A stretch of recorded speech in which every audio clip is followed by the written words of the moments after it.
Buenas, saludos. Bueno, vamos a iniciar las clases de línea de transmisión.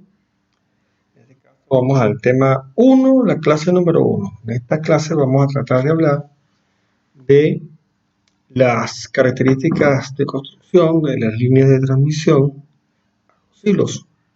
¿Ok? Su característica constructiva, básicamente en función de sus parámetros eléctricos. Vamos a ver. Entonces, la línea de transmisión como concepto es muy sencillo porque es una estructura o material con una geometría uniforme para transportar energía de un lugar a otro. En este caso, uno puede suponer que una línea de transmisión de energía eléctrica es aquella que puede llevar energía eléctrica desde una central de generación hasta un punto determinado del país, ¿sí? Hasta nuestras casas. Estas son líneas de transmisión. Pero para los efectos de este curso nosotros vamos a hablar de línea de transmisión para sistemas de comunicación. La línea de transmisión correspondiente a sistemas de microondas, líneas telefónicas, inclusive para sistemas de baja frecuencia, audio, video, ese tipo de situaciones. Entonces, una línea de transmisión es una estructura, ¿verdad?, en donde la onda electromagnética se propaga. La señal en forma de onda electromagnética, del modo que dice allí, un modo transverso electromagnético. O sea, tenemos la línea de transmisión de varios tipos. La línea bifilar, que sería la primera y básica línea, que sigue estando en uso. Las líneas de las redes de computadora son cables bifilares, son pares de hilo. Los cables telefónicos, las redes de muchos sistemas de redes industriales son cables de hilos paralelos. Aunque en el pasado, pues el cable de hilo paralelo era fundamentalmente el telégrafo. ¿Sí? Son dos hilos o dos conductores separados a una distancia siempre igual. Luego tenemos el cable coaxial, archiconocido, es el de mayor difusión para los sistemas de comunicaciones. El cable que tiene un conductor central y una malla envolvente, que le da cierto blindaje. Tenemos las líneas de cinta plana o strip line y micro strip line, que son líneas de transmisión que se pueden fabricar inclusive a nivel de los circuitos impresos. Y también tenemos micro strip line que se construyen inclusive a nivel del circuito integrado, dentro del circuito integrado. Tiene ciertas ventajas y se maneja más como una guía de onda. Cuando veamos los términos de guía de onda entenderán por qué digo esto. Luego tenemos la guía de onda metálica, que son básicamente unos tubos, una tubería, por dentro de la cual se propaga la onda electromagnética. Y luego tenemos la guía de onda dieléctrica, que es de material dieléctrico y son mejor conocidas como fibras ópticas. Entonces, el uso de esta tecnología o de esta situación parte desde el emisor. Se conecta a un transmisor. ¿Qué es un transmisor? Un transmisor es un aparato, un equipo, que es capaz de tomar la señal del emisor, los impulsos eléctricos, y convertirlo a una señal que sea capaz de sobreponerse a la influencia de un medio, o sea, al ruido, a la estrechez del ancho de banda, a la atenuación, ¿sí?, la distorsión que pueda causar ese medio. Y el medio de comunicación es lo que vamos a estudiar en este curso. La línea de transmisión y la guía de onda como medios de comunicación. Entonces, los medios de comunicación dentro tienen canales. Porque el concepto de canal es un concepto que va más hacia el punto de vista inclusive hasta legal. ¿Por qué? Porque uno puede tener varios usuarios que comparten un medio. Y entonces ahí uno dice que un canal es una forma de administración de un medio. Tenemos el receptor que toma la señal con una sensibilidad, ¿verdad?, con una selectividad, porque puede seleccionar cuál es la información que necesita y desechar las demás. O sea, concretarse a recibir información correspondiente al canal y reproducirla con determinada fidelidad, de tal manera que esa información que viene del emisor sea entregada de la manera más fiel y posible, sin errores, al usuario, que es finalmente quien lo va a utilizar. Entonces, los medios de comunicación, en este caso los medios correspondientes a transmisión de señal electromagnética, serían el radioenlace, que sería un medio que uno a veces dice que no es un medio físico, pero en teoría sí lo es, ¿verdad? La onda electromagnética en sí es un medio.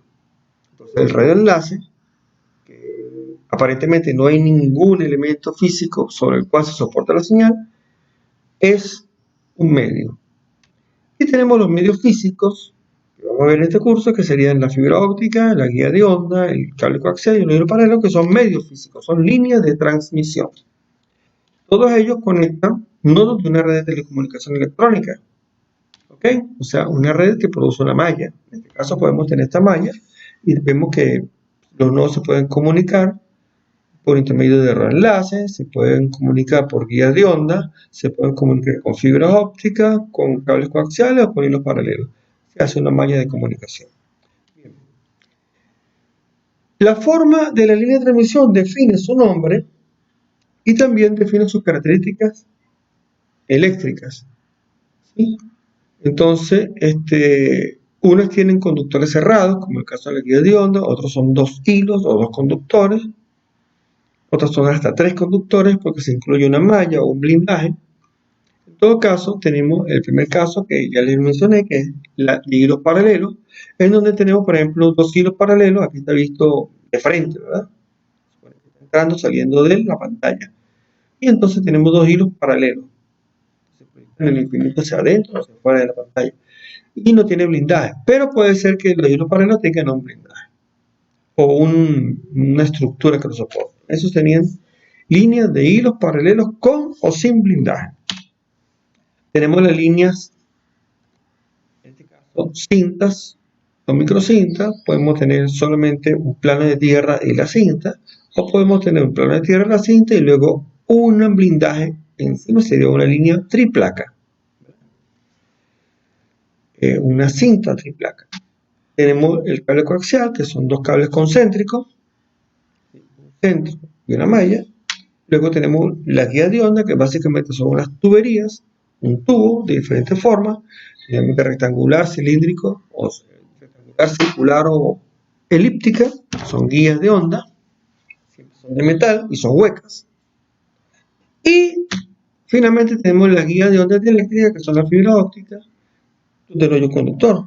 No hay material conductor, son solamente, todos los materiales son polímeros. Este es un polímero o un polímero no, puede ser un cristal de cuarzo, un material translúcido en todo caso, de una densidad, otro material translúcido de otra densidad y luego un forro, ¿verdad? Para que la luz ni entre ni salga.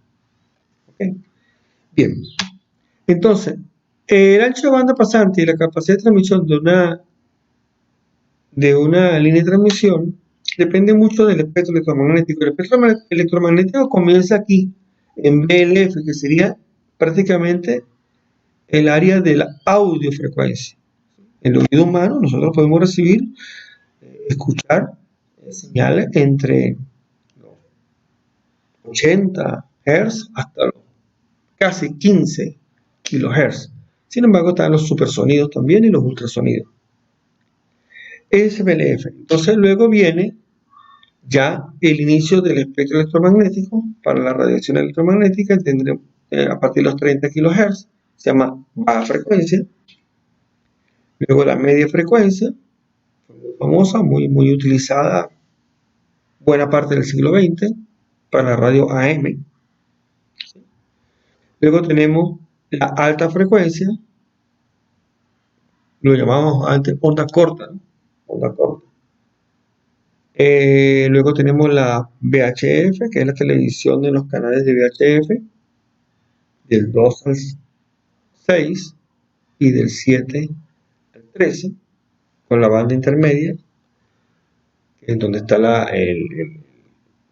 donde está la radiodifusión sonora, la radio FM. Están algunos servicios de telefonía. Entiéndase comunicación tipo push to talk, pulsar para hablar. Bueno, y tenemos luego el rango ya de UHF, que ya se pueden considerar ondas de microondas, y las super alta frecuencia también son correspondientes a microondas, básicamente para información satelital. Ese sería el espectro electromagnético.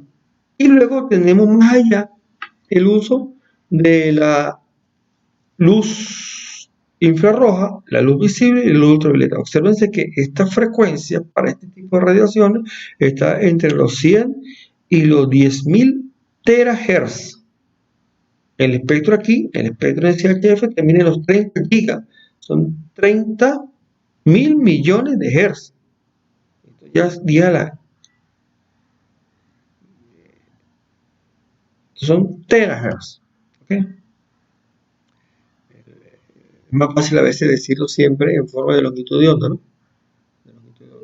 Entre los 1500 y los cercanos a los 100 nanómetros. Bien, entonces esto es audiofrecuencia, esto es radiofrecuencia y esto es radiación luminosa. Los hilos paralelos, la línea de transmisión tipo hilo paralelo, llegan hasta un poco más allá de HF, llegan a VHF. De hecho, el bajante de televisión para la antena bigote, ese que siempre vemos por allí, ese cable plano, es un uso, ¿no? Pero también en sistemas de comunicación de transmisión hay sistemas que tienen hilos paralelos en ese rango de frecuencia, en VHF. Luego tenemos los cables coaxiales que llegan un poco más allá, llegan ya a la frontera de las microondas. Cada día más van ganando terreno, van mejorando los materiales y van ganando terreno. Se va aumentando el rango de frecuencia de utilización de ese tipo de línea de transmisión. Y por encima de eso tenemos ya las cintas y las guías de onda.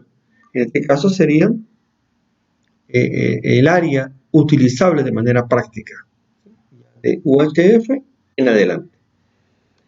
Más allá tenemos la fibra óptica, que entonces está en el terreno, básicamente en el terreno del infrarrojo, llegando al terreno visible, pero básicamente en el terreno infrarrojo, más por el hecho de los sensores y los emisores de radiación, semiconductores, que por la fibra en sí. Con respecto a la velocidad, hoy en la comunicación digital, bueno, el cable coaxial y los hilos paralelos no superan más allá de los cientos de megabits por segundo. De ahí en adelante, pues hay otros tipos de comunicación. Para llegar a los gigabits por segundo y a los terabits por segundo, pues hay que utilizar ya sistemas de guía de onda. O guía de onda con radiofrecuencia o guía de onda de luz. En este caso, fibra óptica. Esa sería la capacidad de transporte de la información en bits por segundo correspondiente a los sistemas de línea de transmisión. Entonces, la propagación en el modo transverso electromagnético es una forma que descubrió el amigo Maxwell. Dentro de sus investigaciones, él descubrió que la luz es una onda transverso electromagnética, se propaga así. Es básicamente la conjunción de dos vectores, ¿no? El vector campo eléctrico en voltios por metro, aquí lo tenemos, y el vector intensidad de campo magnético en amperes por metro. Estos dos vectores, si se da la condición particular de que estén los dos perpendiculares, aquí hay 90 grados, perpendiculares, si hay una variación del campo eléctrico, se produce una variación del campo magnético y viceversa. Por eso es una onda autosoportada y siempre van a estar paralelos, entonces se produce el efecto de un vector, ¿verdad?, que es perpendicular a ese plano que forman el campo eléctrico y el campo magnético. Ese es el vector que designa tanto la trayectoria como la velocidad de propagación de la onda, ¿sí? Y eso es lo que llamamos una onda transversa electromagnética. La velocidad de propagación de la onda está definida por la permitividad y la permeabilidad del material, ¿sí?, de los materiales correspondientes a eso. La permeabilidad μ sería la permeabilidad del vacío multiplicado por un factor que sería correspondiente al material correspondiente. O sea que aquí podemos hablar de permeabilidad relativa al vacío y también permitividad relativa al vacío. Si tomamos mu sub 0, que es la del vacío, y epsilon sub 0, que es el vacío, despegamos de esta forma, sería 1 sobre la raíz de mu sub 0 sobre epsilon sub 0 raíz cuadrada de eso, es la velocidad de la luz c. Entonces, la velocidad de propagación es de la onda electromagnética es a la velocidad de la luz, pero dividido entre un factor. O sea que podemos decir que es un poco menor a la velocidad de la luz. Y siempre la dirección z, la dirección perpendicular al plano que forman la intensidad de campo eléctrico y la intensidad de campo magnético. Entonces, como medio de propagación, podemos hablar de modelos matemáticos en función de la distancia y del tiempo. El señor Maxwell y otros investigadores que hicieron investigaciones por allá, por 1848, dice usted, determinaron de manera física la teoría electromagnética y descubrieron esta fórmula. Sin embargo, aquí vamos a tratar de hacerlo de manera eléctrica, o sea, vamos a tomar R y G y lo vamos a hacer tan pequeño que lo podemos ignorar. O sea, la resistencia, y la resistencia ¿de quién? Del conductor, y la conductancia ¿de quién? Del dieléctrico, lo vamos a eliminar, o sea, vamos a decir que son prácticamente cero, para hablar de líneas sin pérdida. Y así entonces tener una fórmula correspondiente a el voltaje, la intensidad de corriente y la inductancia.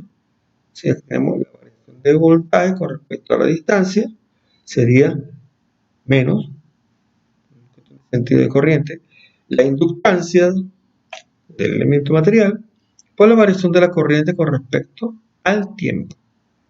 ¿Sí? Y la variación de la corriente con respecto a la distancia sería la capacitancia, faradios, capacitancia, por la variación del voltaje con respecto al tiempo. Si tomamos estas dos ecuaciones y metemos una dentro de la otra, ¿sí? Tenemos una ecuación de segundo orden. Para poder meter una de la otra, tenemos esa ecuación de segundo orden. Y resulta que tenemos ecuaciones similares a la ecuación de la onda. Quien haya visto teoría electromagnética, antes sabe lo que es la ecuación de la onda. Fíjate que aquí tenemos entonces la variación del voltaje con respecto al tiempo, y aquí tenemos la variación del voltaje con respecto a la distancia. ¿Sí? Entonces serían metros cuadrados, segundo cuadrado. Aquí sería voltio al cuadrado, segundo al cuadrado. Aquí también. Voltio al cuadrado, metros al cuadrado. Entonces aquí, si uno analiza bien esta ecuación, este factor que está aquí, este elemento, corresponde a la velocidad de propagación. ¿Cómo? Así de esta manera. Entonces la velocidad de propagación, que hemos dicho que estaba definida por la velocidad de la luz dividido entre la permitividad relativa y la permeabilidad relativa del material fluyendo esa onda electromagnética, pero también lo podemos analizar desde el punto de vista eléctrico con hélice. Observe que aquí ninguno de los elementos podría ser cero, ¿verdad? O sea que podemos decir que nunca el material va a dejar de tener una inductancia o una capacitancia. Bien, entonces, la interacción entre el campo eléctrico y magnético sucede en el espacio entre ambos conductores. ¿Por qué? Porque fíjense, si tenemos aquí la línea continua, vamos a llamar que sea, o decir que sea, el campo eléctrico, en voltios por metro. Y la línea punteada es la intensidad de campo magnético aquí en amperes por metro. Si tenemos la línea de hilos paralelos, observamos que nuevamente estos hilos paralelos, estamos diciendo que están perpendiculares a la pantalla, ¿ok? Estamos viendo eso de frente, ¿no? Entonces, tenemos el campo magnético, sería la punteada, es alrededor del conductor. Y la intensidad de campo eléctrico serían líneas de fuerza entre una carga y la otra. Siempre las líneas de campo eléctrico irían de una carga 1 a una carga 2. Positivo o negativo, por supuesto, o ambos positivo o negativo, dependiendo. Y la línea de campo magnético es alrededor de la conducción, porque la línea de campo magnético la produce la corriente y la línea de campo eléctrico la produce la diferencia de potencial o el voltaje. El mismo caso lo tenemos para los cables coaxiales.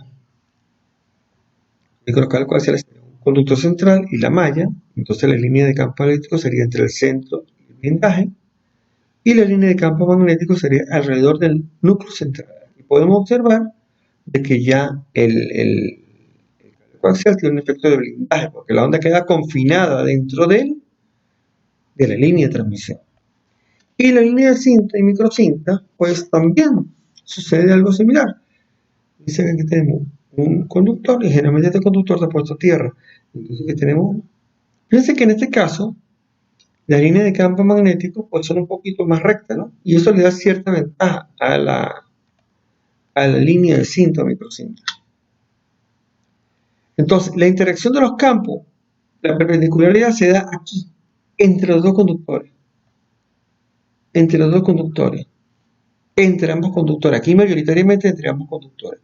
Eso quiere decir que el fenómeno de la propagación de la onda sucede entre los conductores, o sea, en el espacio que hay, no por el conductor, sino en el espacio entre ambos conductores. Aquí, en el espacio entre ambos conductores. Aquí vamos a saltar un poco la teoría de la física y vamos a algo práctico, ¿no? Que sería la línea balanceada. Es algo que podríamos ver después, pero yo lo quiero tomar de una vez porque de manera práctica es muy importante. Entonces, una línea balanceada es aquella cuyos voltajes en los conductores son simétricos con respecto a tierra. Entonces, la línea y los paralelos es una línea balanceada. ¿Por qué una línea balanceada? Porque ninguno de los dos conductores está puesto a tierra. Los dos conductores de una línea de hilos paralelos, ¿sí? Si la medimos con respecto a un plano de tierra, tendremos un voltaje aquí y un voltaje acá que puede ser igual o diferente. ¿Ok? En todo caso, pero ninguno de los dos elementos tiene 0 voltios. ¿Ok? Pues se llama línea balanceada.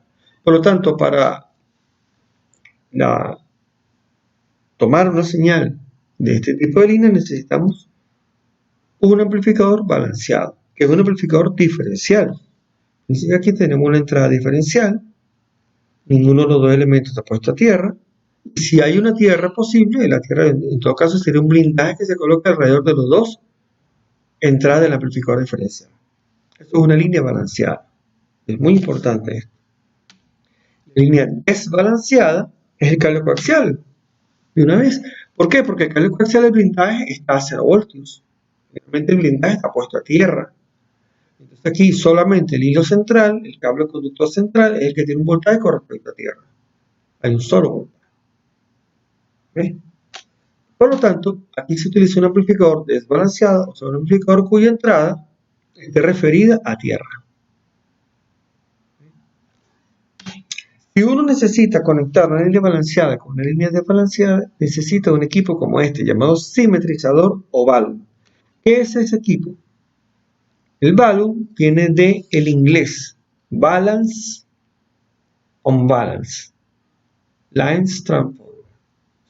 Es un transformador entre línea balanceada y línea no balanceada. ¿Sí? Para poder conectar esos dos tipos de líneas. ¿Cómo? Bueno, si voy a conectar una entrada balanceada a una desbalanceada o viceversa, utilizamos el balun.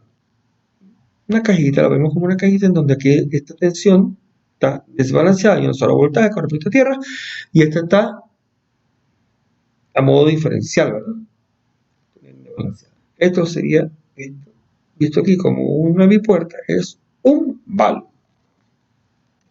Hay dos tipos de balun, hay varios tipos de balun, pero generalmente se habla en dos grandes grupos: los balun de corriente y los balun de voltaje.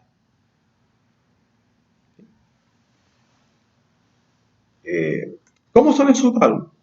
Vamos a ver. Por ejemplo, el balón de corriente, o guamnella, que llaman por ahí, y el balón de voltaje, o Rutherford, sería así. Fíjate que aquí utilizamos dos inductores que tienen entre ellos una interacción de inducción mutua, de tal manera que esta tensión con respecto a tierra, y aquí tenemos una tensión, pero el otro voltaje no está referido a tierra. Estos dos están, digamos, electricistas vivos, ¿verdad? ¿Sí? O sea, que este punto aquí no está a tierra porque está a través de esta bobina. Y es de corriente porque evidentemente si coloco aquí una carga, una resistencia, o una carga cualquiera, la corriente que circula por aquí fluiría para acá, y el efecto de inducción mutua sería lo que produce el voltaje contrario para que se aumente la impedancia y se reduzca, o esta tensión sea distinta a cero, no distinta al voltaje cero, crezca con respecto a la tensión de referencia. En el caso de los de voltaje, pues tenemos este caso, ¿sí? En donde tenemos la línea de entrada, se comparte con la salida, pero la línea de entrada está referida a tierra, top central aquí, un sistema de dos bobinas. Esto se parece a un autotransformador, pero ojo, no es un autotransformador, es un malo. Porque el autotransformador, para fines eléctricos, el que se comparte es el ground, el tierra, el de 0 voltios. Aquí no, aquí se está compartiendo el que está activo. ¿Sí? El que tiene un voltaje con respecto a tierra, el que se comparte. ¿Ya? Es muy importante esto. Diferenciar entre un balun y un autotransformador. No es igual. Entonces también podemos tener un balón de corriente con dos sistemas de inducción mutua o con este tipo de arreglo. En todo caso sería para mejorar la prestación, ¿verdad? Aquí se mejoraría, o sea, se aislaría más esta punta con respecto a tierra, ¿no? Y aquí también, incluyendo un elemento más. Bien, la propagación de la señal dentro de la transmisión, hablamos de una onda guiada, ¿sí? O sea que se produce por el efecto de los dos vectores, campo eléctrico y campo magnético, un vector S, que es el producto cruz de los dos campos. Producto cruz. Vector, producto cruz.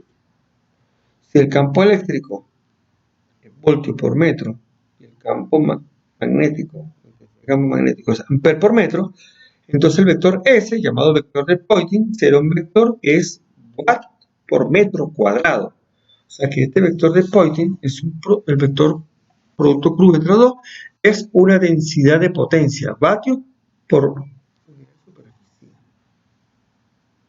Vector, densidad de potencia. Veamos lo siguiente, si tenemos por ejemplo aquí una línea de transmisión de hilos paralelos, ¿verdad? La corriente produce un campo eléctrico alrededor del conductor. Campo magnético, ¿verdad? Alrededor del conductor. Intensidad de campo magnético alrededor del conductor. Y la diferencia de potencial produce entonces una intensidad de campo eléctrico. Y ahí surge la perpendicularidad entre los dos y surge el vector S. Cuando la corriente pasa a través de la carga y sigue por este conductor, sucede lo mismo. ¿Sí? Evidentemente tenemos este cambio de giro, pero el vector S vuelve a estar en el sentido del generador hacia la carga. El vector de Poynting va del generador hacia la carga. Siempre. Fíjate que si nosotros, esto sería para recordar la ley de la mano derecha, ¿no? Siempre. O sea que si nosotros cambiamos aquí la polaridad, más menos, y ahora sería menos más, esto cambia de sentido, esta cambia de sentido, pero el vector E también. Sin embargo, la resultante, el producto, volverá a estar S del generador hacia la carga. Muy importante. Entonces, es una guía, ¿no? Como yo le decía, la señal, la energía está guiada entre los conductores. Es un efecto de guía de onda. El guía de onda se aplica porque el vector de Poynting denota una intensidad de potencia por unidad de superficie que se propaga en el espacio ocupado por el dieléctrico entre los conductores. El espacio puede ser aire, plástico, cualquier otro. Siempre un dieléctrico, por supuesto. Y la velocidad de propagación está definida por mu y por epsilon. Permeabilidad, la permitividad del material dieléctrico que hay entre los dos conductores. Hemos hablado mucho de estos términos, permeabilidad, permitividad, conductancia, profundidad de penetración. Vamos a indagar un poquitico más. La permeabilidad es permeabilidad magnética, su nombre completo, y es la capacidad que tienen los materiales, los medios, sustancias de afectar o ser afectados por campos magnéticos. Fíjate que aquí tenemos en este eje la intensidad de campo magnético y en este eje tenemos la intensidad o la densidad de flujo magnético B en Tesla. Y eso está en amperes por metro. Entonces la relación entre ambos es una relación lineal. En este caso fíjate que si es el vacío es mu sub 0. Aquí es cuando no hay materia. Vacío. ¿Bien? Y esto es una relación lineal y es constante. Es un valor definido que han encontrado algunos científicos. Este valor mu sub 0, o sea, la permeabilidad magnética del vacío es 4pi por 10 a la menos 7 Tesla por metro sobre ampere. Y tenemos esta ecuación, entonces, una relación lineal de proporcionalidad. Tenemos entonces 4 formas, ¿no? Definir 4 tipos de materiales en función de ese valor mu. En el vacío, mu sub 0, constante y definida. La permeabilidad de materiales diamagnéticos, ¿sí? Que no son susceptibles al magnetismo. La de los materiales paramagnéticos y los materiales ferromagnéticos. En este caso, para la línea de transmisión, pues siempre hablaremos de materiales paramagnéticos, de magnéticos y vacíos. No hablaremos de materiales ferromagnéticos. Los materiales ferromagnéticos son para la construcción de máquinas eléctricas, transformadores, motores, imanes, ¿sí? Electroimanes, ese tipo de situación. Son materiales que, por sus características, pues, que es bastante pronunciada la pendiente, ¿no? Inclusive, luego que son sometidas a un campo magnético suficientemente alto para el mismo material, ellos quedan imanados, atrapan un magnetismo remanente. En el caso de las telecomunicaciones, pues esto está para algunos elementos circuladores más adelante que veremos, pero generalmente para la línea de transmisión no se pueden utilizar materiales ferromagnéticos. La permitividad eléctrica, entonces, es la relación entre el flujo eléctrico D y la intensidad de campo eléctrico E. Eso es permitividad. Es una constante dieléctrica, también llamada constante dieléctrica. Por eso es que este valor es muy importante en el caso de las capacitancias. Entonces, esa permitividad en el vacío, cuando no hay materia, el vacío, también los científicos han descubierto cuánto vale. Vale 8.854 por 10 a la menos 12 columbios por metro cuadrado sobre voltios por metro. ¿Sí? Pero cuando nos referimos a cualquier otro material que no sea vacío, hielo, plástico, un vidrio, etc., entonces necesitamos referirnos a la permeabilidad relativa. ¿Relativa a quién? Relativa al vacío. De esta manera. Por ejemplo, el aire, la relativa es 1. ¿Qué significa eso? Que la permitividad del aire es igual a la del vacío. La del alcohol etílico es 2.5 veces la del vacío. La baquelita es 4,74 veces la del vacío, etc. Cuando hablamos de sinusoidal sería un valor relativo al vacío. La conductividad eléctrica a veces uno cree que la conoce y se sorprende, ¿no? ¿Por qué? Porque es una medida de capacidad del material o sustancia en dejar pasar la corriente eléctrica a través de él. Y se evalúa en función de la densidad de corriente J,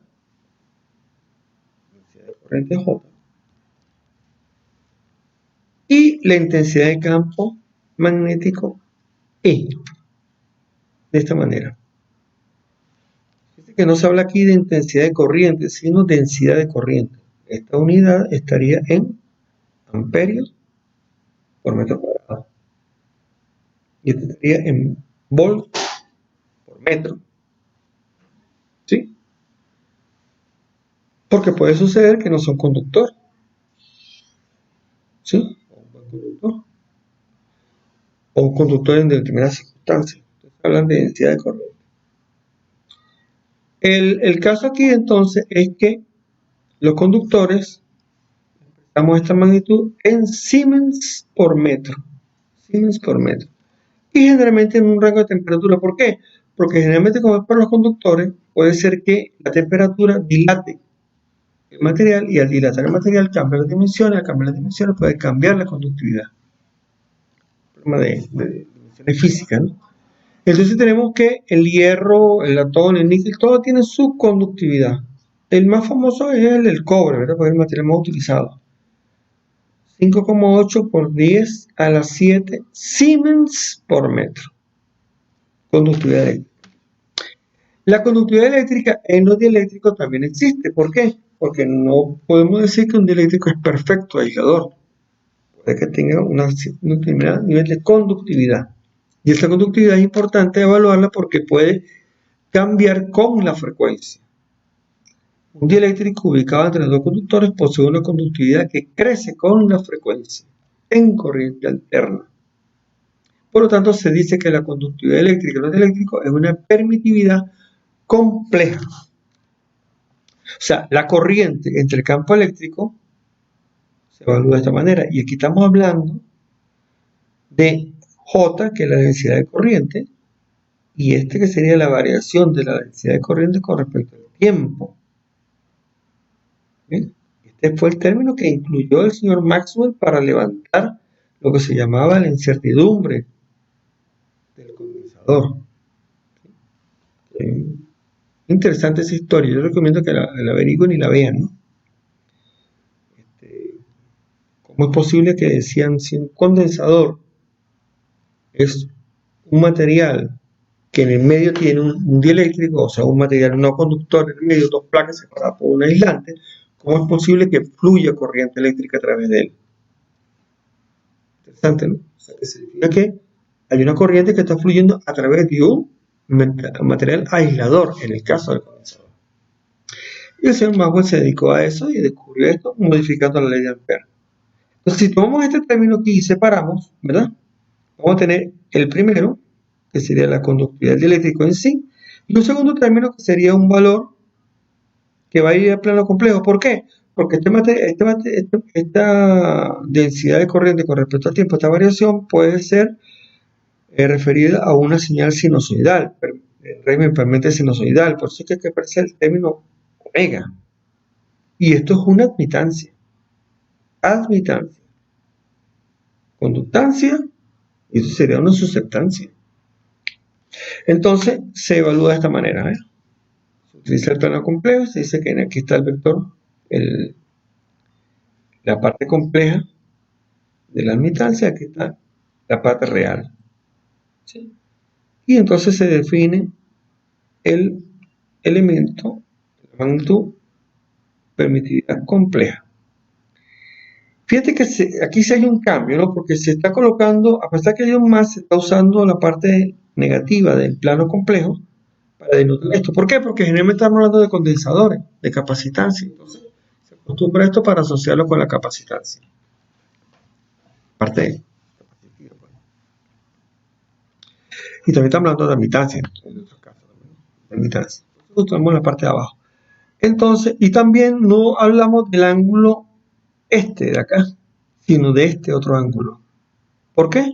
Porque hablamos de este ángulo como una pérdida, una disipación.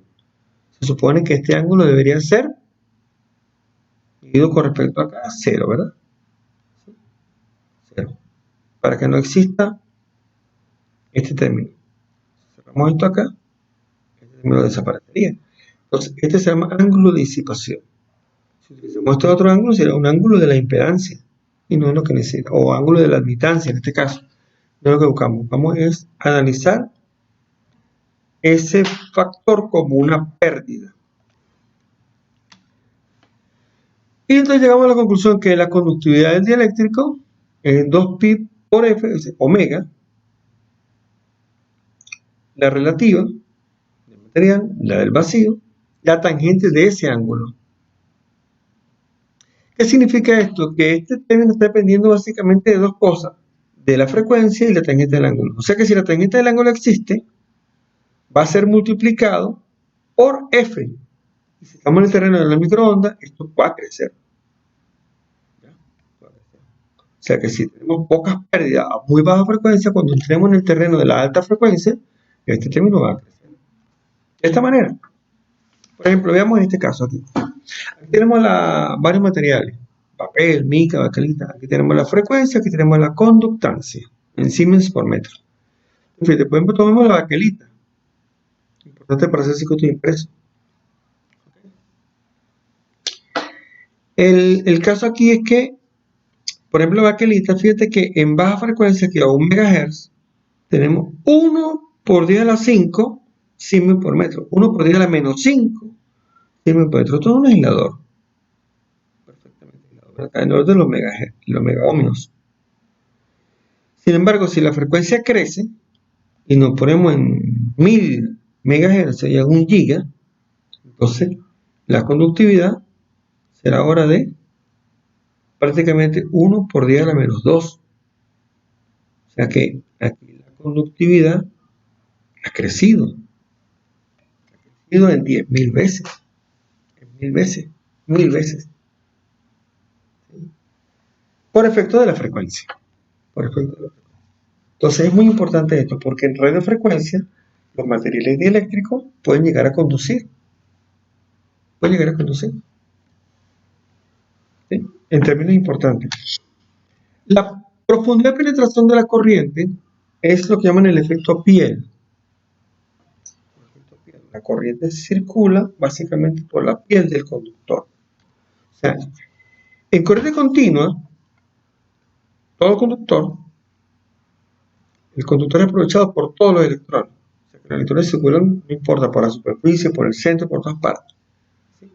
Esto es un caso que uno puede asociar como que si en corriente alterna los electrones van en una dirección y de repente cambia hacia esta dirección, bueno, los electrones van hacia allá y de repente, bueno, devuélvense todo.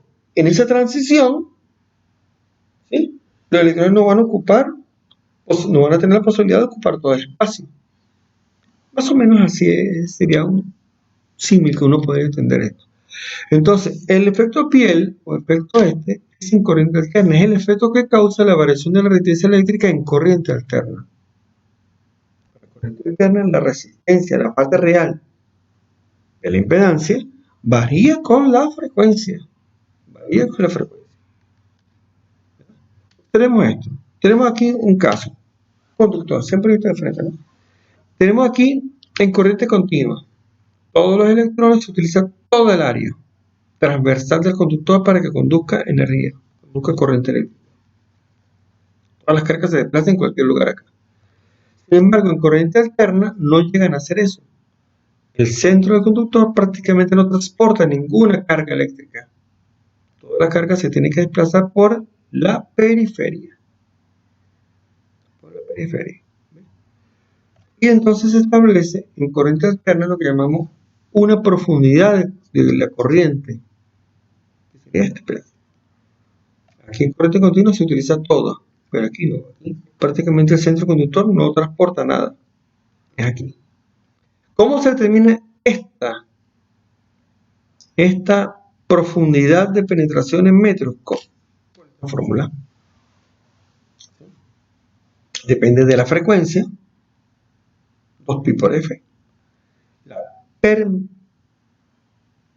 permeabilidad magnética y la conductancia del conductor.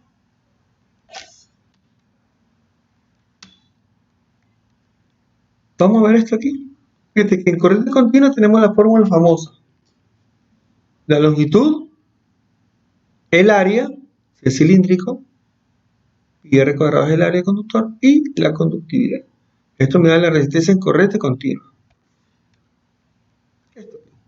El largo de un conductor, el área, pi r cuadrado, y el material con que está constituido es la conductividad. Determinamos la resistencia en corriente continua. Para el corriente alterna, entonces, fíjense que ya el área útil para la circulación de la corriente no es todo, sino es una parte, es pi r por rho, que sería la profundidad de penetración. Esto es metros, y esto es metros, que son metros cuadrados. Es un área, pero es un área útil, ¿no? Esta fórmula es una fórmula aproximada. La fórmula es mucho más compleja, pero para los efectos prácticos se supone que esto puede funcionar. ¿Ya? Siempre va a haber un área mucho mayor que la profundidad de penetración. Esto no tendría sentido. Entonces, el área es aprovechar, entonces no es todo el área, sino una parte. Por eso es que en el radiofrecuencia, los materiales conductores, muchas veces uno lo observa que vienen con un recubrimiento de otro metal mejor conductor. Entonces uno ve conectores o tarjeta electrónica con su baño de oro por encima, su baño de plata, baño de níquel también. Material aliado arriba en la superficie para mejorar la conductividad en la superficie, que es donde se va a desplazar la energía eléctrica. Si observamos este gráfico acá, podemos ver que, por ejemplo, para 1 MHz, para frecuencia baja, 0,01 MHz, ¿sí? La profundidad de penetración puede ser 0,001 metros, o sea, 1 milímetro. Pero si la frecuencia sube, y la tenemos, por ejemplo, aquí, en 10.000 MHz, entonces la profundidad de penetración es de 0,00001. O sea, 1, 2, 3, 4, 5, 6. 1 micrómetro. O sea, prácticamente la corriente va en la piel del conductor. Y la resistencia, bueno, para una frecuencia de 0,01 MHz, podemos tener una resistencia en ohmios, ya no conductividad, resistencia en ohmios, de 0,01 ohmio por cada metro. 10 miliohmios. Pero si la frecuencia está en el orden de los 10 GHz, entonces la resistencia es de 10 ohmios por metro. Para el corriente continua, pues, esto no tiene sentido, porque esto es frecuencia, ¿verdad? Siempre será constante. No varía nunca. Ok, entonces es muy importante entender el efecto Pierre. Los parámetros de inductancia, capacitancia, resistencia y conductancia en los materiales están definidos por su forma. Por ejemplo, en la línea de hilos paralelos, tenemos dos conductores, en este caso soportados por una estructura que lo forma un dieléctrico. Conductor 1, conductor 2, la distancia del conductor es D, el radio aquí es A, de uno de los dos. Estos conductores tendrán una conductividad y el dieléctrico tendrá otra conductividad. Esta conductividad puede variar con la frecuencia. Entonces tenemos un conjunto de ecuaciones que nos definen la inductancia, la capacitancia, la resistencia y la conductancia. Parece que para baja frecuencia y para radiofrecuencia hay unas pequeñas variaciones en la fórmula, ¿ves? En radiofrecuencia, por ejemplo, la inductancia tiene aquí un cuarto más el logaritmo natural de la distancia del conductor entre 2 veces el radio, o sea, el diámetro del conductor. Sin embargo, en radiofrecuencia, pues ese cuarto desaparece. Fíjate que tampoco esta ecuación aparece la longitud, por lo tanto se expresa la inductancia en Henry por metro. Hay que multiplicarlo por el largo de la línea para tener la inductancia total. La capacitancia, la diferencia entre las dos fórmulas apenas este 2 en farads por metro. La resistencia tiene que ver mucho con lo que acabamos de ver. Aquí está la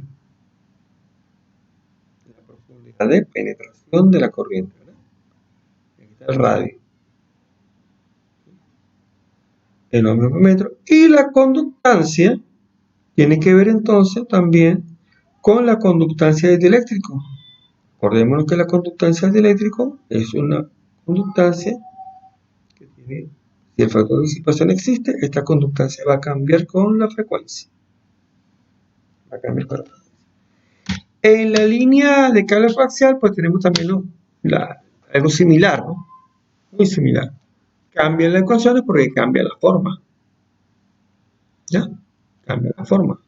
Y también tenemos una aproximación. Fíjate que aquí son iguales. No hay muchos cambios. El cambio sería más que todo en el elemento resistivo, ¿verdad? También se incluye la profundidad de penetración. Y para la línea de cinta y microcinta, las fórmulas son inclusive más sencillas. ¿Okay? Entonces, con esto hemos concluido la primera clase del curso y nos vemos en la próxima. Chao.